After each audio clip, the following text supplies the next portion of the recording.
80% de l'économie sénégalaise vit de la pêche. Il y a plus de ressources à pêcher au Sénégal. Hormis cet aspect économique, il y a un aspect social. À chaque fois, il y a des bateaux qui coulissent avec nos embarcations. Donc il y a même parfois des morts d'hommes. On vient de terminer une opération de recensement des embarcations, de petites embarcations de pêche artisanale, et ça avoisine les 6 000 déjà. Donc, dans ces 6 000 vivent 80 000 personnes qui gagnent leur pain directement de ce travail. Donc, sans te parler que chaque emploi en mer crée 3 à terre. Donc, on dit que le poisson est un patrimoine mondial. Donc, il appartient à tout le monde.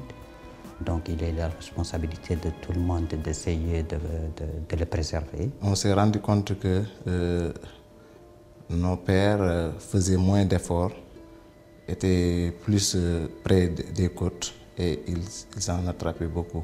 Le système d'exploitation actuel n'est vraiment pas rationnel. Le nombre de bateaux doit être limité et éventuellement dans l'avenir changer de méthode de pêche. Je demande à ce que les Européens nous font la faveur de ne plus envoyer des bateaux qui chalutent le fond et surtout qui participent à la dégradation de l'écosystème. Il y a beaucoup de bateaux qui pêchent loin.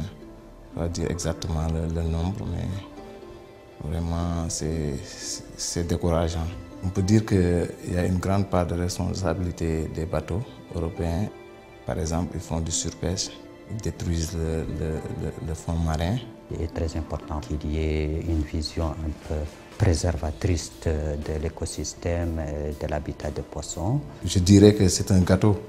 Ils n'ont qu'à prendre leur part et nous laisser, nous autres Africains, parce qu'on en a besoin aussi pour l'avenir de nos enfants et de celui de nos petits-enfants. Je suis pêcheur depuis 21 ans, mais j'ai peur que je ne puisse pas continuer.